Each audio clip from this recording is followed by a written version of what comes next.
Good morning, everybody.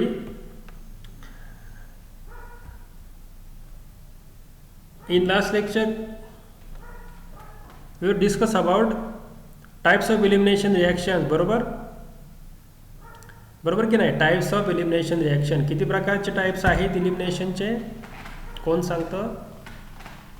Types of elimination reactions, 3 types of elimination reactions. ते पूर्वीचे E1 E2 E1 CB हे नाही विचारत मी. नवीन type. First is elimination preceded by substitution, second is elimination involving carbanion as an intermediate, and third is a merged mechanism of elimination, right? So these are 3 types, and in last lecture we have already studied first elimination preceded by substitution reaction. तर ह्या लेक्चरमध्ये आपल्याला काय शिकायचं आहे?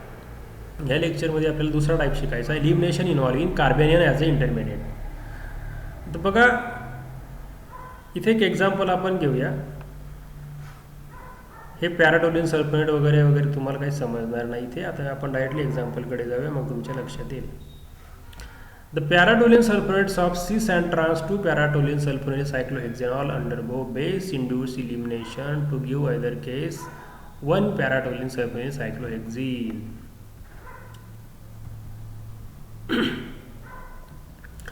बघा आता हा जो पॅराटोलिन सल्फोनेट आहे यांच्यामध्ये स्टिरियोकेमिस्ट्री बघा फक्त. हा आहे ट्रान्स आयसोमर आणि हा आहे सिस आयसोमर. ट्रान्स आणि सिस दोन्ही आयसोमर हे जर बेस बरोबर रिॲक्ट केले तर त्यांच्यापासून आपल्याला सेम ओलिफिन मिळतं.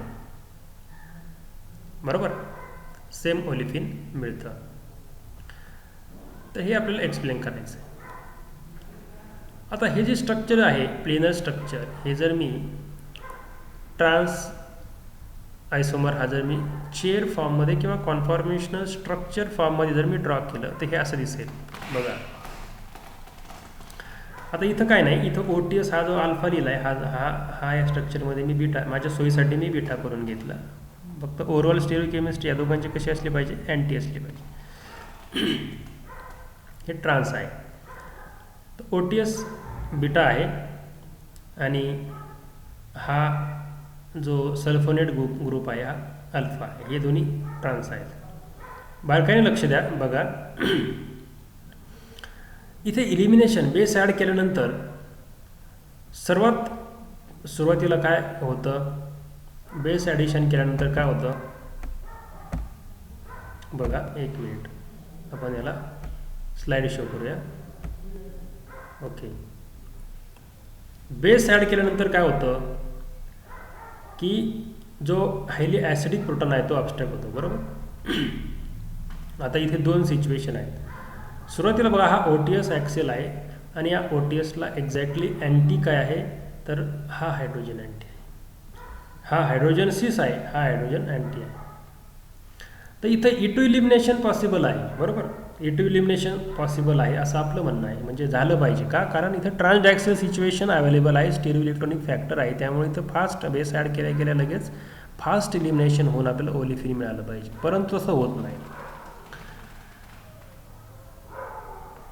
नाही. आपल्याला डबल बॉन्ड इथं न मिळता कुठं मिळतोय बघा, इथं मिळतो. म्हणजे इथं डबल बॉन्ड पण, इथं डबल बॉन्ड न मिळता कुठं मिळतो, इथं मिळतो.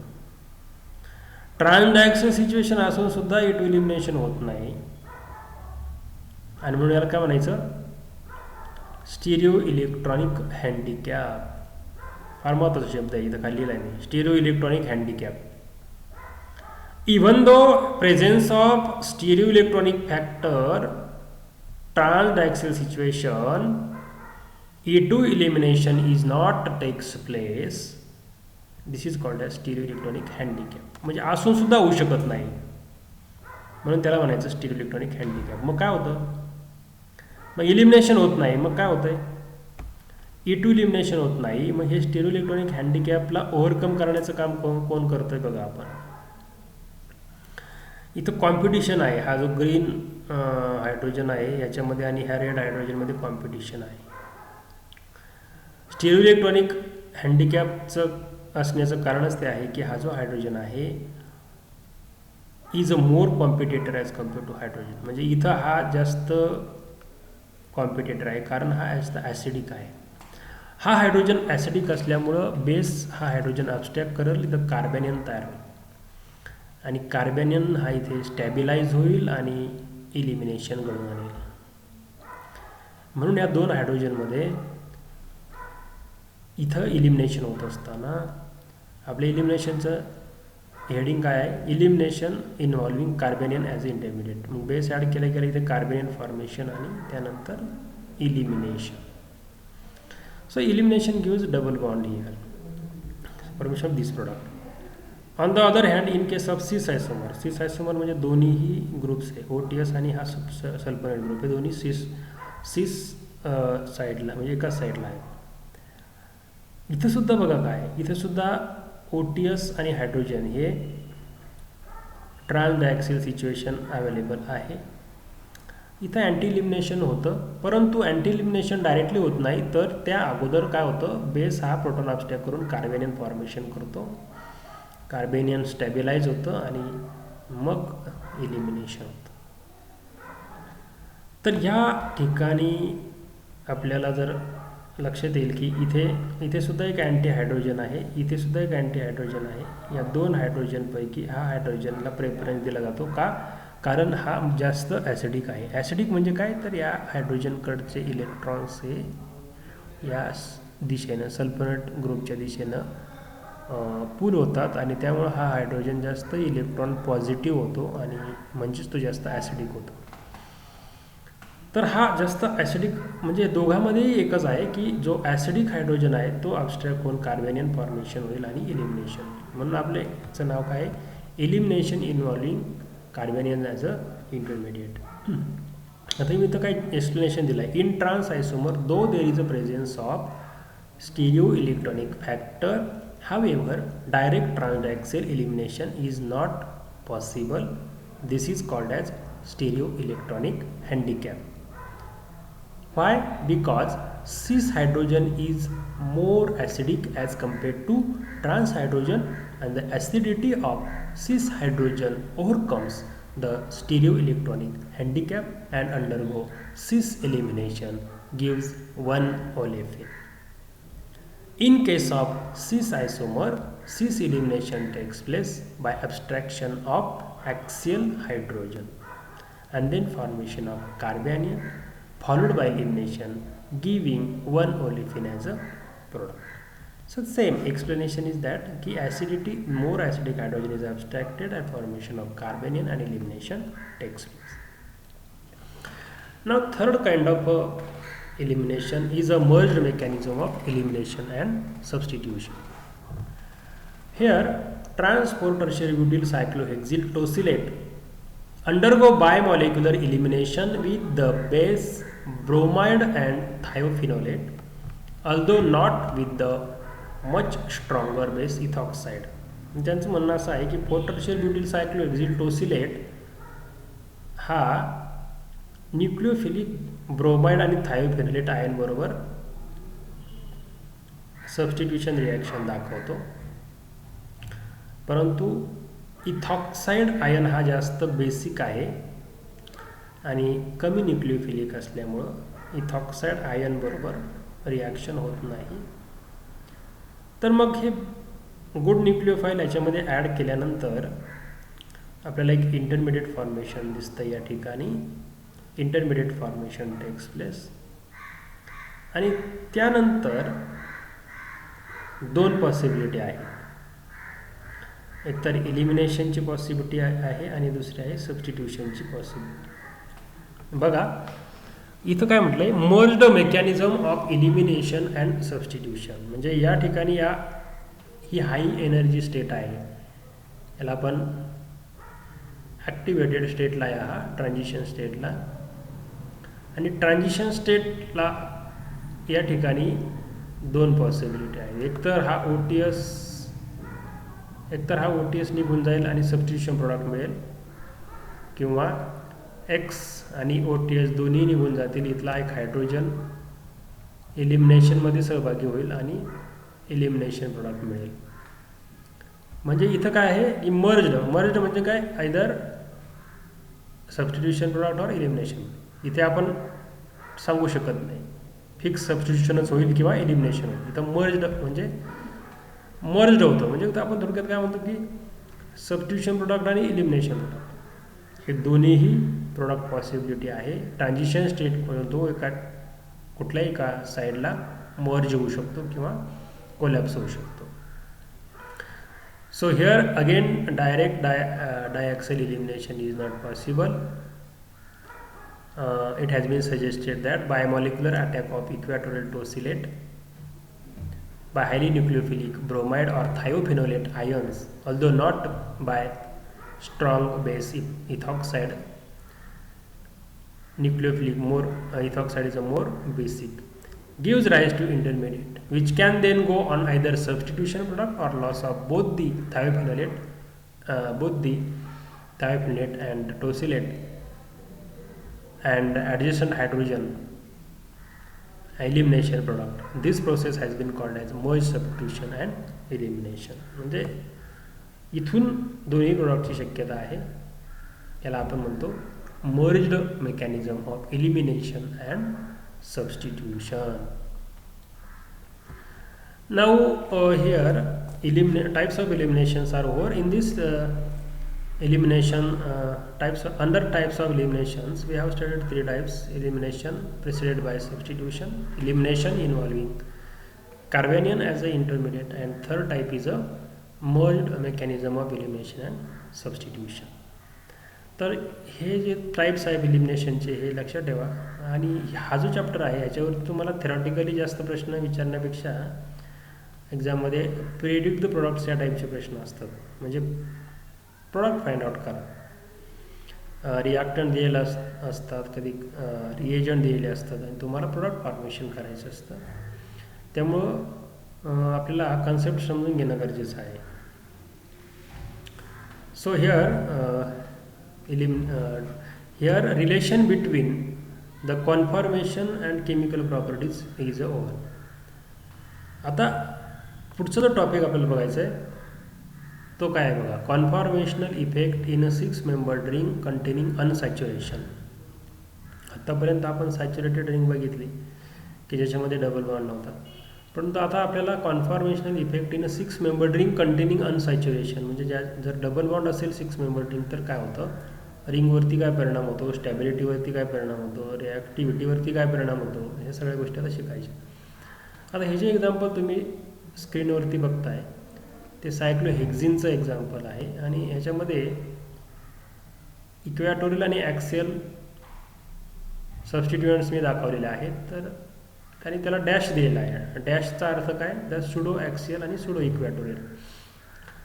सुडो म्हणजे की जो सबस्टिट्युएंट आहे तो एक्झॅक्टली ॲक्सियल पोझिशनला नसेल किंवा एक्झॅक्टली इक्वॅटोरियल पोझिशनला नसेल, तो दोघांच्यामध्ये इंटरमिडिएट पोझिशनला असेल किंवा तो थोडासा डायव्हर्ट झालेला असेल ॲक्च्युअल पोझिशनपासून, त्याला आपण म्हणतो सुडो ॲक्सियल आणि pseudo equatorial positions. Now let us see stereochemistry of cyclohexanone. 6 membered रिंगमध्ये एक कार्बन sp2 हायब्रिडाइज आहे आणि त्यामुळे त्याला म्हणायचं सायक्लोहेक्झॅनोन आणि अनसॅच्युरेशन in 6 membered ring. As a result of trigonal geometry of the carbonyl carbon, an equatorial substituents in the two position is nearly eclipsed with the carbonyl oxygen, whereas axial substituents in these positions are staggered with respect to this oxygen. आता आपल्याला सायक्लोहेक्झॅनोनची स्टेरिओकेमिस्ट्री शिकत असताना एक 2 effect बघायचे की ते मॉलिक्यूलच्या स्टॅबिलिटीवरती affect करतात. सायक्लोहेक्झॅनोन मॉलिक्यूलची जी stability आहे ती सायक्लोहेक्झेन मॉलिक्यूलपेक्षा वेगळी आहे, कमी स्टेबल आहे सायक्लोहेक्झॅनोन. आता सायक्लोहेक्झॅनोनला स्टेबल करण्यासाठी काही घटक कारणीभूत आहेत. त्याच्यामध्ये पहिला जो आहे तो आहे 2 अल्काइल कीटोन इफेक्ट. सायक्लोहेक्झॅनोनची स्टॅबिलिटी जर आपल्याला जस्टिफाय करायची असेल तर 2 अल्काइल कीटोन इफेक्ट कन्सिडर करणं गरजेचं आहे. आता 2 अल्काइल कीटोन इफेक्ट म्हणजे काय, इथे मी डेफिनेशन दिले, तुम्ही वाचू शकता. 2 alkyl ketone effect for any kind of alkyl group in the equatorial position next to ketone function creates eclipse the interaction with carbonyl function. This eclipsing would leads to the interaction energy term called the 2 alkyl ketone effect. आता हे तुम्हाला मी समजून सांगतो काय आहे. आता बघा, हा जो एक मॉलिक्यूल आहे हा याच्यामध्ये कार्बोनिल ग्रुप आहे आणि त्याच्या ॲडजस्टंट पोझिशनला हा अल्काइल ग्रुप आहे. हा अल्काइल ग्रुप हा जर कार्बोनिलला इक्लिप्स असेल किंवा नियरली इक्लिप्स असेल तर हा इंटरॅक्शन क्रिएट करतो. याला स्टेरिक इंटरॅक्शन म्हणतो आपण. कार्बोनिल ऑक्सिजन बरोबर हा आर ग्रुप इंटरॅक्शन क्रिएट करतो आणि इंटरॅक्शन केल्यामुळं ही कार्बन ऑक्सिजन बॉन्ड लेंथ कमी होते किंवा या ठिकाणी स्टेरिक इंटरॅक्शन्स तयार होतात आणि मॉलिक्यूल अनस्टेबल होतं. तर ह्यालाच काय म्हणायचं, 2 अल्काइल कीटोन इफेक्ट. पुन्हा बघा, for any kind of alkyl group in the equatorial position next to ketone function creates eclipse interaction with carbonyl function. This eclipsing would leads to interaction energy term called as 2 alkyl ketone effect. आणि मग या eclipsing इंटरॅक्शनलाच काय म्हणायचं तर 2 alkyl ketone effect. कशाचा effect आहे, 2 पोझिशनला असलेल्या अल्काइल ग्रुपचा स्टॅबिलिटीवरती परिणाम होतो, इफेक्ट होतो, त्यालाच आपण 2 अल्काइल कीटोन इफेक्ट असं म्हणतो. 2 अल्काइल इफेक्ट कीटोन इफेक्ट जर समजून घ्यायचं असेल तर तुम्हाला हे एक्झाम्पल बघावं लागेल. बघा, आता हे जे आहे इथे हा नॉर्मल अल्काइल सायक्लोहेक्झेन आहे इक्वेटोरियल. याचं जर लिंक फ्लिपिंग जर आपण केलं तर ॲक्सेल साईडला हा आर ग्रुप दिलेला आहे आणि ह्या दोघांमध्ये एनर्जी कॅल्क्युलेशन्स दिलेला आहे. बघा, हा आर हा वेगवेगळा असू शकतो. CS3 इथिल आणि आयसोप्रोपिल पहिल्या कॉलममध्ये आर ग्रुप आहे. E1 म्हणजे या मॉलिक्यूलची जी एनर्जी आहे ती दिलेली आहे. CS3 जर असेल तर 0 आहे, म्हणजे इक्वेटोरियल साईडला अल्काइल ग्रुप्स असतील तर energy potential energy content is 0. दुसरा जो मॉलिक्यूल आहे त्याची एनर्जी जर आपण E2 कन्सिडर केली आणि अल्काइल ग्रुप जर ॲक्सेल साईडला असेल तर CS3 जर असेल आर बरोबर तर 1.8 आहे, इथिल असेल तर 2.1 आणि आयसोप्रोपिल असेल तर 2.4. म्हणजे जसा बल्कनेस वाढत जाईल या आर ग्रुपचा त्याच पद्धतीने एनर्जीसुद्धा वाढत जाईल. आणि मग E2 मायनस E1 यांचा डिफरन्स जर आपण घेतला म्हणजे ह्या स्ट्रक्चरची एनर्जी मायनस या स्ट्रक्चरची एनर्जी तर आपल्याला डेल्टा E मिळतो आणि तो आहे 1.8, 2.1 आणि 2.4. हा एनर्जी डिफरन्स आहे. तर ह्यामध्ये एकच लक्षात येतं की हा जो तुमचा एनर्जी डिफरन्स हा जेवढा E2 आहे तेवढाच आहे. याचा अर्थ काय तर हा स्टेबल मॉलिक्यूल आहे आणि हा हायली अनस्टेबल मॉलिक्यूल आहे. एनर्जी ही टोटल एनर्जी ही कशामुळे आहे तर या ॲक्सेल मॉलिक्यूलमुळे. आता या मॉलिक्यूलमध्ये बघा आपण काय केलं आहे की अल्काइल ग्रुप इक्वेटोरियल पोझिशनला आहे म्हणजे फक्त ॲडजस्टंट पोझिशनला कार्बोनिल पुट केला. इथे बघा कार्बोनिल इक्वेटोरियल आर तसंच ठेवलं तर काय फरक पडतो एनर्जीवरती हे आपण बघूया. इथं कार्बोनिल नव्हता पहिल्या स्ट्रक्चरमध्ये पण इथं कार्बोनिल ॲड केला अल्फा पोझिशनला. बघा, आपण अल्फा पोझिशनला कार्बोनिल ॲड केल्यानंतर अल्काइल ग्रुपच्या काय होतं आहे बघा, पुन्हा एकदा आर ग्रुप तेच आहेत. E1 म्हणजे या मॉलिक्यूलची पोटेन्शियल एनर्जी आहे. CS3 जर असेल म्हणजे हा स्मॉल ग्रुप आहे CS3 असेल तर 0 आहे म्हणजे 2 अल्काइल कीटोन इफेक्ट या ठिकाणी ॲब्सेंट आहे किंवा निग्लिजिबल आहे. CS3 group is a very small group, therefore oxygen and CS3 they are not interacts, eclipsing interaction इथे 0 आहे. इथिल जर असेल, if R is equal to ethyl जर असेल तर इंटरॅक्शन यांच्यामध्ये इक्लिप्सिंग इंटरॅक्शन ही 1 किलो कॅलरी आहे आणि जर हा ग्रुप R ऐवजी जर आयसोप्रोपिल असेल तर 2 आहे म्हणजे एनर्जी वाढत जाते जसं बल्कनेस वाढत जातं. आता आपण जर E2 कडे जर गेलो तर E2 म्हणजे या मॉलिक्युलची पोटेन्शियल एनर्जी. रिंग फ्लिपिंग केल्यानंतर हा अल्काइल ग्रुप R ॲक्सियल साईडला गेला. आता ॲक्सियल साईडला गेल्यामुळे इथे इक्लिप्सिंग इंटरॅक्शन नाही राहिली या दोघांमध्ये, परंतु 1,3 डायॲक्सिल इंटरॅक्शन, याला ब्युटेन-गॉच इंटरॅक्शन आपण म्हणतो. इथे एक ॲक्सिल हायड्रोजन आहे, इथे एक ॲक्सिल हायड्रोजन आहे. या दोघांमध्ये 1,3 डायॲक्सिल इंटरॅक्शन क्रिएट झाली. आणि मिथिल असेल तर मग 2 इंटरॅक्शन 0.9 प्लस 0.9 1.8. इथिल असेल तर ती 2.1 आहे. आयसोप्रोपिल असेल तर 2.4 आहे.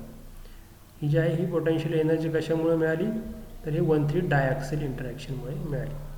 आर आणि ऑक्सिजनमध्ये इथे इक्लिप्सिंग इंटरॅक्शन ॲब्सेंट आहे. का? कारण ते एकमेकांपासून लांब आहेत. फ्लिपिंग झाल्यानंतर 2 अल्काइल कीटोन इफेक्ट ऑब्झर्व होत नाही.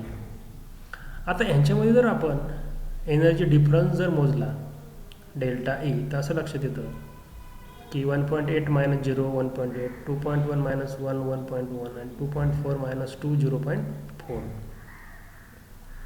आणि मग हा डिफरन्स आणि हा डिफरन्स आपण जर कम्पेअर केला तर असं लक्षात येतं की इकडं डिफरन्स हा कमी कमी होत गेला. कमी होत गेला म्हणजेच काय झालं, तर ह्या ठिकाणी इक्लिप्सिंग इंटरॅक्शन झाल्यामुळं हा डिफरन्स या ठिकाणी 1 आणि 2 आलेला आहे.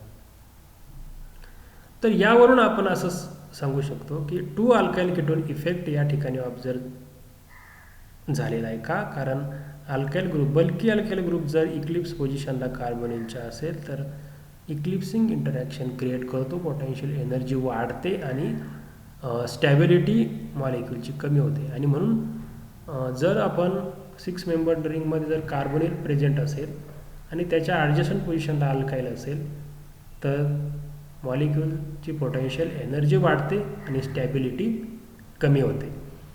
So this is the 2 alkyl ketone effect. सर्वांना समजलं आहे?